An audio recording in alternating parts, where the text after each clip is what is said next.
해피스님을 살펴드리겠습니다. 오늘 이제 법부님들하고 어떤 말씀을 좀 나눌까 생각을 하다가 좀 오래된 이야기가 하나 생각이 났어요.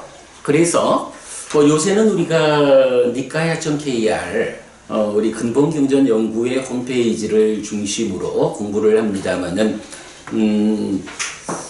10년 이상 세월을 네이버 카페 해피법당으로 우리가 공부를 만들어 갔거든요.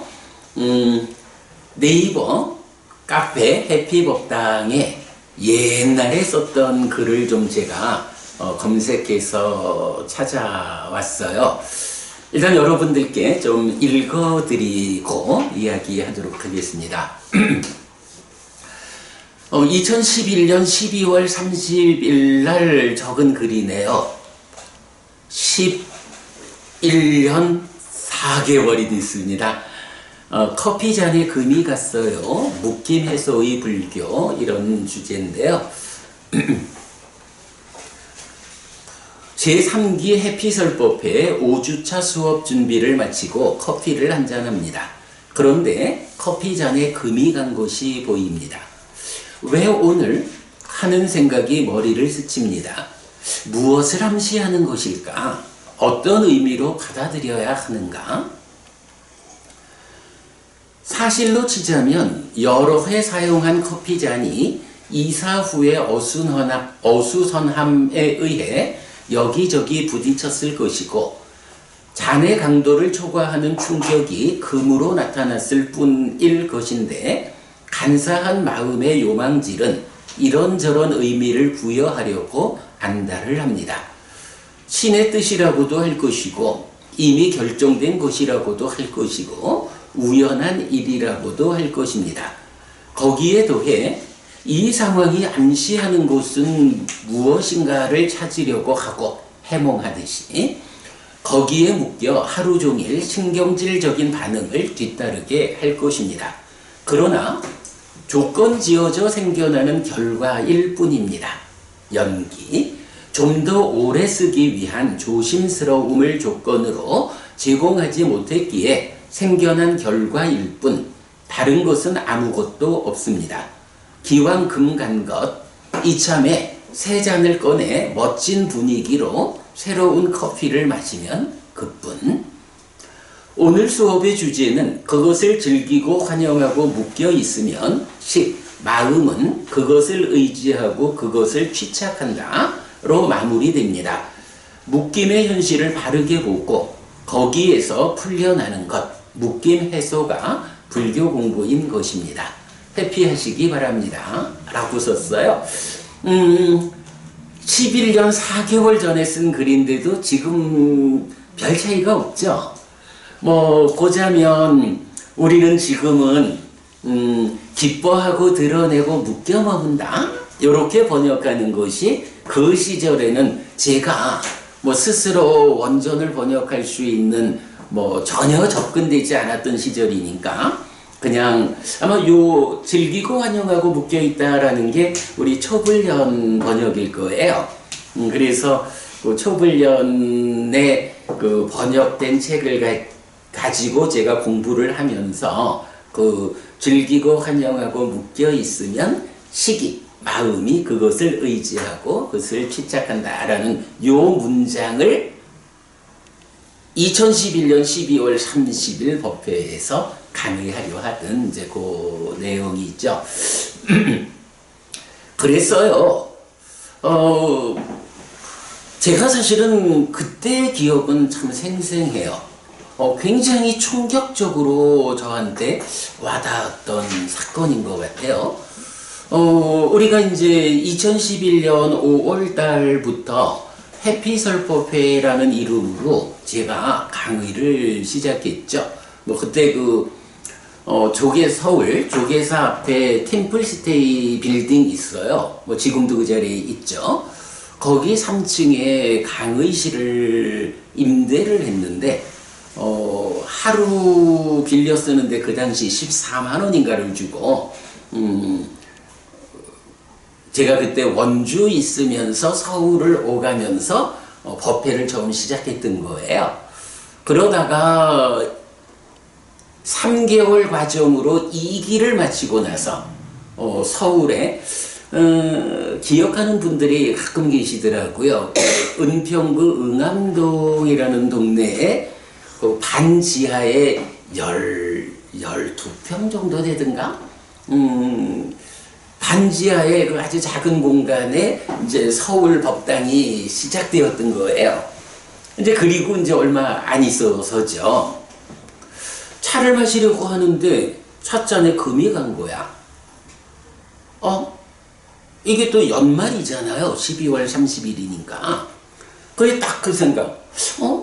왜 오늘, 하필 왜 오늘 커피 잔에 금이 갔을까? 박구분이 우리 이런 생각 많이 하죠. 살다 보면 어떤 조짐이라고 말할까? 왜 오늘 커피 잔에 금이 갔을까? 이거 무엇을 암시하는 걸까? 어떤 의미가 커피 잔에 금 간 사실에 담겨 있을까? 이게 다 오는 거죠. 그래도 다행히 제가 출가해가지고 니까야를 만나가지고 부처님자라서 직접 사람 가르침을 공부하는.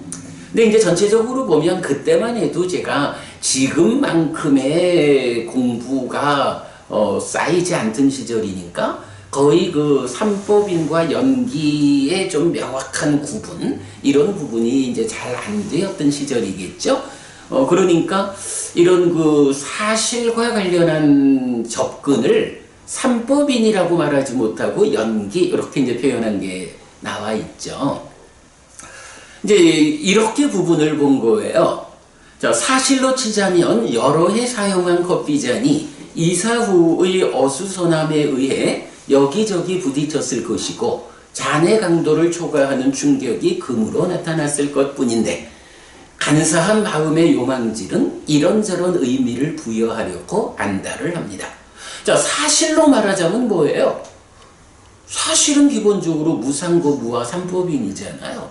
다양한 조건들이 결합해서 결과를 만든다 라는 이 무상하다라는 이 원리에 의해서 커피잔에 금이 갔다라고 하는 하나의 현상이 결과로 생겨난 거잖아요. 그런데 그 부분을 그렇게 사실로서 조건들의 문제라고 접근하지 못하고 많은 사람들이 이런 상황이 생기면 이것이 무슨 의미일까? 왜 오늘 이런 일이 생겼을까? 오늘 정말 몸조심해야 하는 건 아닐까? 이런 식의 다양한 의미 부여를 한다라는 거죠. 그래도 공부한 덕분에 그 상황을 제가 처음에는 하고 뭔가 이게 무슨 조짐일까? 이렇게 생각이 일어났지만 그 상황을 바로 되짚어서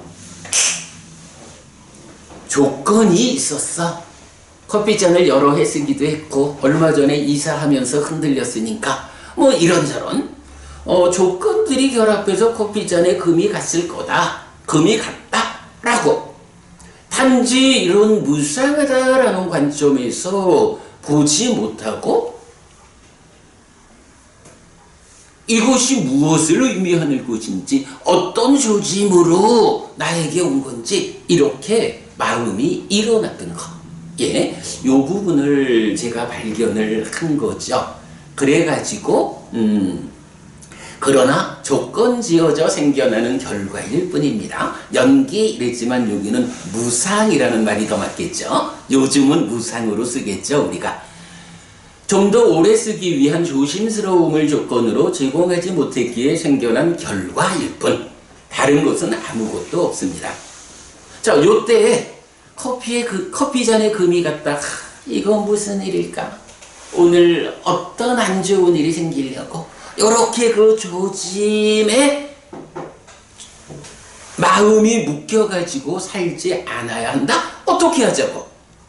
기왕에 금이 갔소.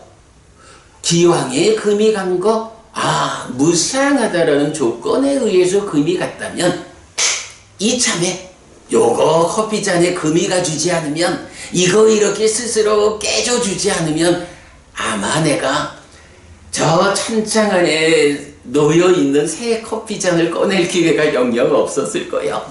이참에 새 잔을 꺼내가지고 멋진 분위기로 커피 새로 타가지고 한 잔 마시지 뭐. 그러면 그뿐. 그렇잖아요. 배고프님, 커피잔에 금 같다고 하는 것 때문에 내가 상심할 이유 전혀 없잖아. 금이 갔네. 이참에 그래, 새로운 커피잔도 좀 꺼내서 써줘야지. 이러면서 그냥 유쾌한 기분으로 새 잔 꺼내서 새 커피 따가지고 한 잔 딱 마시면 얼마나 삶이 멋있어? 요런 의미죠. 그래서 그렇게 무상하다라는 이 관점으로 삶을 보자. 결코 어떤 조짐, 징조 이런데 묶이지 않아야 한다. 김정혜 부부님, 네. 요런 조짐, 징조 요렇게 표현하는 것을 말하는 다른 의미의 경이 하나 있었죠. 기억하시나요? 우리 대표적인 보호경이라고 말한 거, 그 중에 망갈라 숫당이 있었죠. 요 망갈라 숫다를 사람들에 따라서는 행복경이라고 번역하지만, 그거 망갈라가 행복이라는 결과를 직접 말하는 것은 아니다. 그 행복이 만들어지기 위한 어떤 전제된 조짐, 요런 개념. 그래서 우리는 망갈라 숫다를 행복경이라고 안 하고 길상경이라고 번역하잖아요. 지금 여기서 우리가 말하는 이런 조짐, 징조, 요 표현이 이게 보면 좀 안 좋은 조짐도 있잖아요. 그런데 아침에 까치가 까까 울어대면, 까까 우는 건 까마귀인가? 까치까치하고 울지는 않지만 어쨌든 까치가 울으면 우리는 뭐라 그래요? 아이고야, 오늘 뭐 반가운 손님이 오시려나? 하고 좋은 조짐, 이렇게 이제 또 보기도 하고 그러죠. 이런 조짐, 징조 가운데 좋은 측면의 조짐, 이런 좋은 징조를 의미하는 게 망갈라. 그래서 길상이라고 번역하고 있죠. 길상이란 말이 우리 사전 의미까지도 그렇게 나타나죠. 자, 그렇게 우리가 이런 삶의 과정에서 생겨나는 어떤 현상들에 대해서 거기에 즐기고 환영하고 묶여 있으면 뭐 이런 식의 묶이지 말고 그냥 그러한 무상함의 결과다라고 바르게 보면 우리가 살면서 겪어야 하는 아픔 중에 상당 부분은 생겨나지 않는다라는 측면 우리 하나 본거로 하고 보았고요. 자, 그 다음에 두 번째 글을 보겠습니다. 현상을 현상만으로 라고 해서 2012년 5월 28일 날 쓴 글인데요. 이게 하여간 때가 그렇게 되었나 봐요. 6개월 후, 5개월 후가 되나요? 12월 30일에서 5월 28일 날. 그 5개월이 시간이 지나는 사이에 이제는 우유잔에 또 금이 간 거야. 낡았어. 자, 보겠습니다. 우유잔에 금이 갔습니다. 하필이면 부처님 오신 날. 이게 무슨 나쁜 징조? 요 얘기죠. 신의 뜻도 아니고 결정되어진 것도 아니고 원인도 조건도 없는 것도 아닌 어빈 과보의 원리를 몰랐다면 지금 제가 이러고 있을 것입니다. 하필이면 부처님 오신 날 이게 무슨 나쁜 징조요? 요래고 있었을 거다. 다행히 업과 보의 인과관계를 배워 아는지라 조심스럽게 다루지 못했음을 조건으로 우유잔에 금이 갔다고. 여기서 중요한 표현입니다. 그 현상을 현상만으로 알아차릴 수 있어 어리석음 때문에 생겨나는 내적인 괴로움을 만들지 않게 되었습니다. 그러니 부처님 오신 날에도 삿대하지 않으면 불편한 일을 겪을 수 있다고 아는 것으로 족할 것입니다. 현상을 현상만으로 보는 거예요, 여러분. 현상을 현상만으로 본다. 이거를 달리 말하면 뭐죠? 사실에 부합하게 삶을 보는 거죠. 삼법인이죠. 이전에 페이스북에서 동일한 주제로 대화한 적이 있어서 되돌아봅니다 하면서 조금 전에 소개한 커피잔에 금이 갔어요. 묶임해소의 불교 이 부분 소개해 드렸고요. 현상을 현상만으로 알아차린 현상과 나 사이의 가운데 것, 탐진치, 가래 욕망을 비우지 않고 현상을 현상 그대로 보는 것, 이것이 그대로 윗바사나입니다 라고 했는데, 요거는 이제 요 2012년 그 당시 제 공부의 이해인데요. 중이라고 하는 거를 그때는 이 중이라는 것이 나와 대상 관계, 나와 현상의 사이에 탐진치라는 게, 가래 욕망이라는 이 부정적 요소들이 중간에 끼어 있으면 그것 때문에 괴로움이 생긴다. 요렇게 그 중이라는 것을 제가 이해하던 공부 시절이에요. 뭐 지금은 우리가 중을 그렇게 말하진 않죠. 그리고 이것이 그대로 윗바사나다라고 했는데, 요것도 그 시절에는 뭐 우리가 요즘도 자주 말하지만 마른 윗바사나, 순수 윗바사나, 이제 이런 그 윗바사나에 대한 이해를 갖고 있던 시절이라 요렇게 썼는데, 박보부님, 우리 요즘은 그 사마타 윗바사나를 그렇게 말하진 않죠? 예. 뭐 공부가 10년이 넘는 사이에 이제 좀 많이 우리가 좋아졌죠.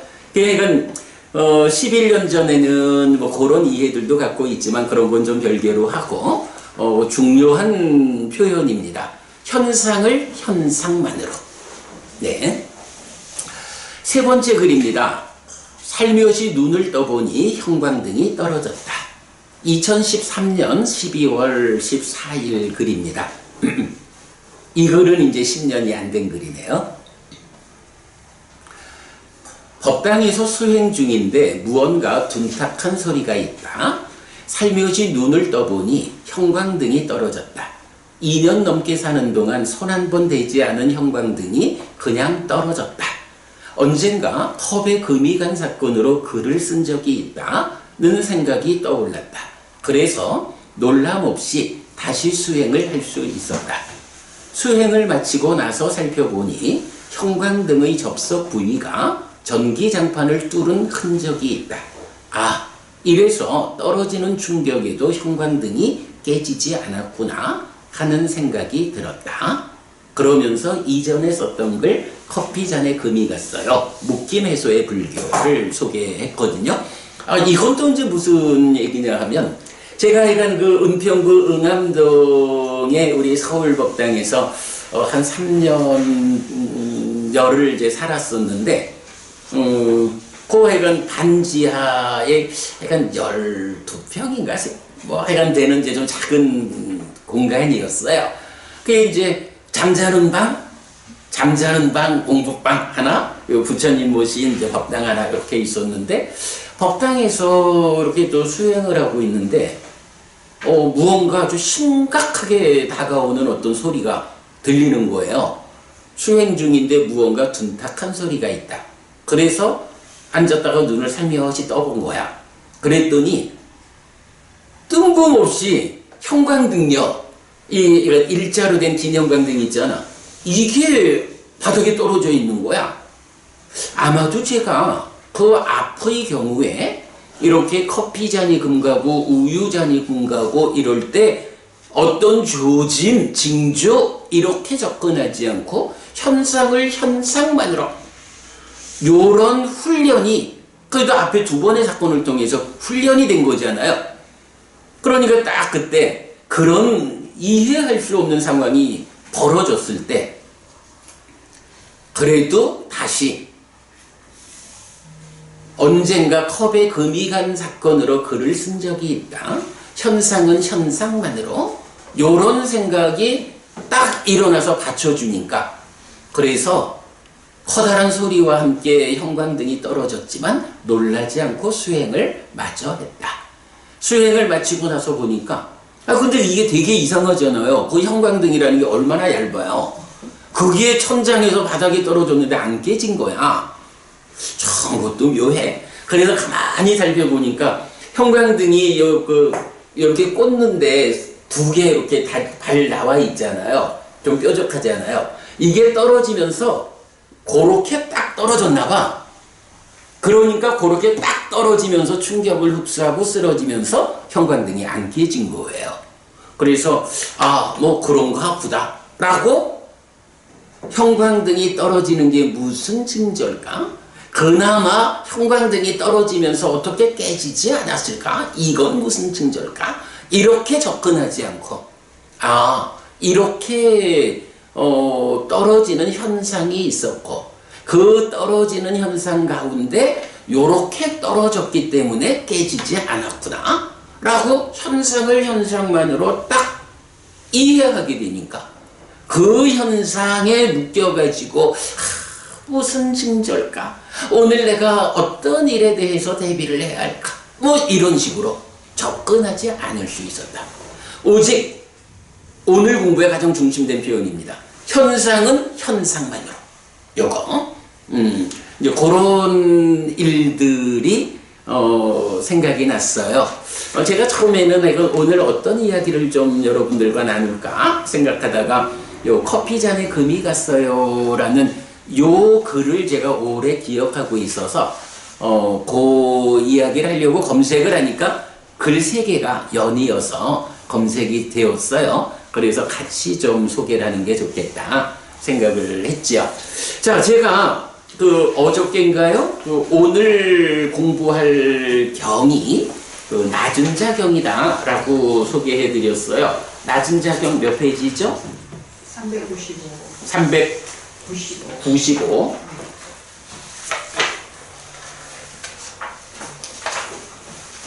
395.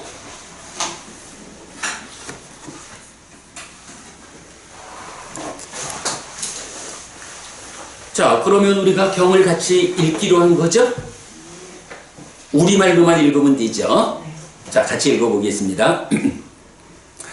낮은 자경, 비구들이여 5가지 낮은 법을 갖춘 제가신자는 낮은 제가신자이고 얼룩진 제가신자이고 잘못된 제가신자이다.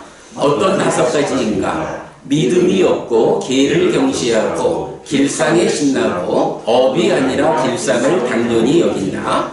여기의 밖에서 보시받을 만한 자를 찾고 거기에 먼저 보시한다. 비구들이여 이런 5가지 법을 갖춘 제가신자는 낮은 제가신자이고 얼룩진 제가신자이고 잘못된 제가신자이다. 비구들이여 5가지 법을 갖춘 제가신자는 보석 같은 제가신자이고 홍련 같은 제가신자이고 백년 같은 제가신자이다.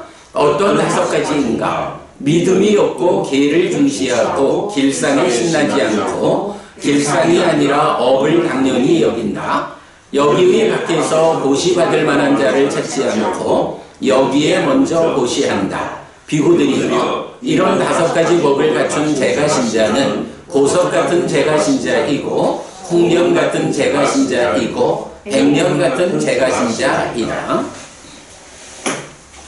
자, 낮은 자경에서는 이제 불교 신자가 2가지 부류로 구분된다 이렇게 말하는 거죠.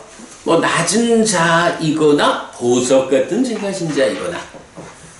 김대희 고부님, 우리가 이렇게 공부를 하잖아요. 이렇게 공부하는 사람이 낮은 제가신자에 속할 수 있나요? 아니면 보석 같은 제가신자에 속해야 할까요? 어떻게 생각하셔요? 낮은 제가신자로 살려고 공부하는 건 아니겠죠?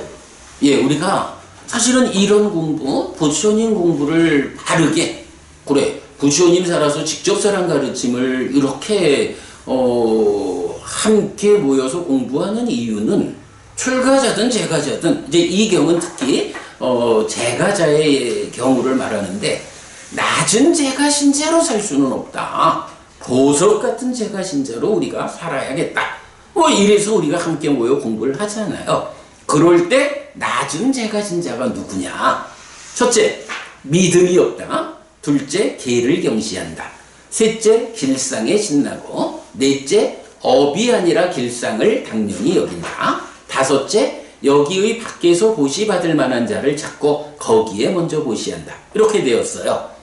자, 우리가 뭐 믿음 이야기, 계 이야기, 또 보시에 대한 이야기 늘 하는 거고 우리가 뭐 정확하게 의미를 알고 있죠. 그런데 오늘은 요 중에 세 번째, 네 번째. 낮은 제가신자는 길상에 신나고 이랬어요. 길상에 신난다는 거 뭔가요? 아침에 까치가 우러지키면 반가운 스님이 오려나 봐 이러면서 신나하고 이런 거죠. 이게 경우를 좀 달리하면 어때요? 커피잔에 금이 딱 갔다라고 하면 역으로 오늘은 무슨 안 좋은 일이 있으려고 이런 징조를 보여 이래 되는 거잖아요. 좋은 측면에서는 망갈라 길상에 신난다 이러지만 그 반대 경우도 우리가 함께 봐야 하죠. 이렇게 어떤 조짐, 징조에 매이는 요런 사람 낮은 제가신자다 이렇게 말하는 거죠. 그런가 하면 이어서 업이 아니라 길상을 당연히 여긴다. 박보부님. 네. 박보부님이 두 분이어서 부를 때마다 헷갈려. 업이라는 거. 업이라는 거는 몸과 물과 마음으로 내가 어떤 행위를 했다. 라고 하면 그 행위가 과와 보의 법칙성을 가져가지고 내가 과도 보도 괴로움이어서 지옥으로 이끄는 힘을 가지는 10악업은 피해야 하고 과도 보도 행복이어서 하늘로 이끄는 힘을 가지는 10선업은 적극 실천해야 한다. 요런 게 업에 중심을 두고 사는 삶이잖아요. 그런데 어떤 사람들은 심지어는 부처님 공부를 하는 불교 신자들도 업이라고 하는 이 법칙성보다는 무언가 만나지는 이런 조짐, 징조 이런 거에 신나하고 업보다는 그런 징조를 당연히 여긴다고. 이런 사람들이 많다는 거예요. 근데 이런 사람 누구라는 거예요? 낮은 제가신자다. 이렇게 말하는 거죠. 오늘 제 본문의 중심 주제입니다. 자, 그런가 하면 보석 같은 제가신자, 보석 같은 제가신자다, 홍련 같다, 백년 같다 하는 제가신자는 누구냐? 믿음이 있다, 계를 중시한다, 길상에 신나지 않는다, 길상이 아니라 업을 당연히 여긴다. 여기의 밖에서 보시받을 만한 자를 찾지 않고 여기에 먼저 보시한다. 예, 요거 제가 조만간 믿음 이야기를 좀 하나 할 생각을 갖고 있어요. 믿음, 계, 그리고 보시 이야기 오늘 주제에서는 좀 생략하고 길상에 신나지 않는다. 요거 뭐예요? 어떤 조짐, 징조가 있을 때 그 현상을 현상만으로 보지 못하고 거기에 묶여서 신나하는. 근데 그런 신나함에 의해 가지고 그 징조가 사실로서 내 삶에 찾아와 주냐면 그렇지 않단 말이에요. 거기에 신나하는 거는 신나한 만큼 후회해야 돼. 그러니까 실망해야 돼. 뭐 이런 거. 그리고 그렇게 길상에 신나하면 어떻게 돼요? 업보다는 나의 행위보다는 그런 어떤 징조들, 조짐들의 삶의 중심을 주게 되고 그러다 보면 어떻게 돼요? 내가 내 삶의 문제를 적극 대응해서 해결하자.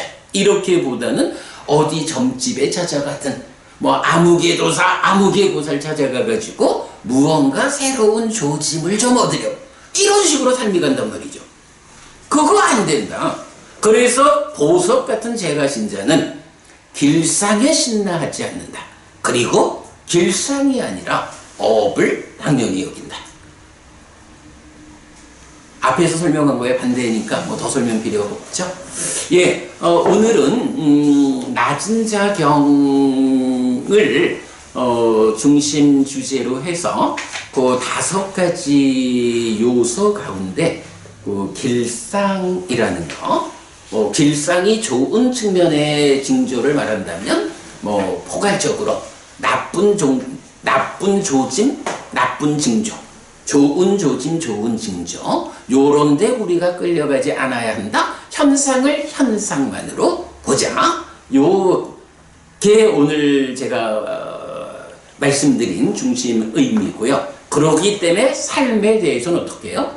이런 어떤 조짐, 징조에 매이지 않고 업을 중심으로, 다시 반복하지만 과도보도 괴로움인 십악업, 과도보도 괴로움이어서 지옥으로 이끄는 힘을 가지는 십악업은 피하고, 과도보도 행복이어서 하늘로 이끄는 힘을 가지는 십선업은 적극 실천하는 이런 사람이 누구라고? 보석 같은 제가신자다. 예, 우리 보석 같은 사람이 되기로 하겠습니다. 오늘 제철법 마칩니다.